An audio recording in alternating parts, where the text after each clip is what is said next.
The Mobile Learning Incubator is really excited to try to introduce the idea of student-led design projects as part of the vocabulary that we use in blended learning environments.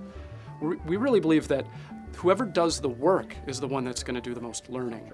And student design projects, especially with digital media, are a lot of work. They have students doing research and design and collaboration. The course with Erica Halverson this year really brought all those pieces together.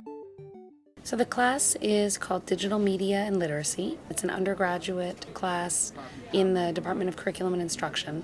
And then simultaneously, we have a group of graduate students who are enrolled in a class on mentorship in participatory cultures. Oh, we didn't say quick travel. So you do have to say that. This class was initially conceived around making things, right? Learning and doing.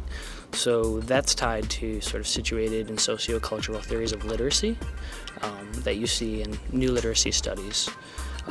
So that was the most salient theory that seeded our design. And then we thought, well, if they're going to learn in doing, then we should try to make that as authentic as possible.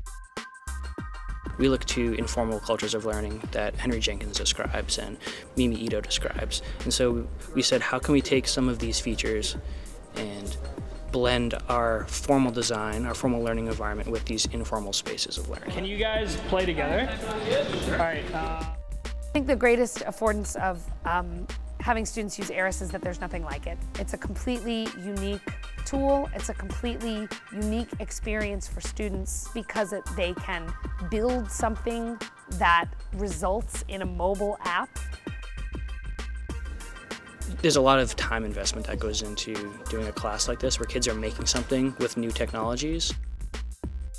Offload as much of the responsibilities you can to other groups on campus. Utilize the resources you have, because in a course like this where there's so many different types of learning goals, it's impossible for the instructor to handle it all themselves. We want students to understand how new technologies afford different ways of making meaning, and that's only possible if they get that hands-on experience. We didn't have students write papers and take tests. We had them make things and reflect upon their own practices. I was really pleased with how much I saw students working. When we were working, and that this project was fulfilling and engaging enough to them that when they were in the space, this is what they wanted to be doing. If you're writing a paper, you'll do the research and you'll type it up. If you're creating a game, you have to do the research, you have to kind of create your narrative, and then you have to put it in action and hope that people will kind of understand it and take it. But either way, you have something tangible that people are able to explore. The whole idea of actually creating something for something to play, or for someone to play, is pretty neat. There were a lot of successful games, but for us, the success didn't come from making a great game. The success came from taking on the role and the perspective of a designer and being able to speak intelligently about what it means to design an ARIS experience, considering all of the affordances that ARIS has and placing a narrative within a location. And we were able to see that students picked up the discourses that we had provided them over the semester and applied those discourses to their own learning and design processes.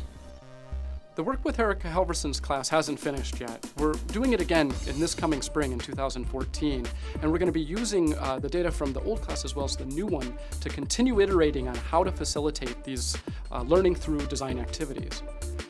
One of the artifacts that's going to come out of this will be some curriculum and some guides on how to actually design and produce an activity that has students in the role of designers using digital media.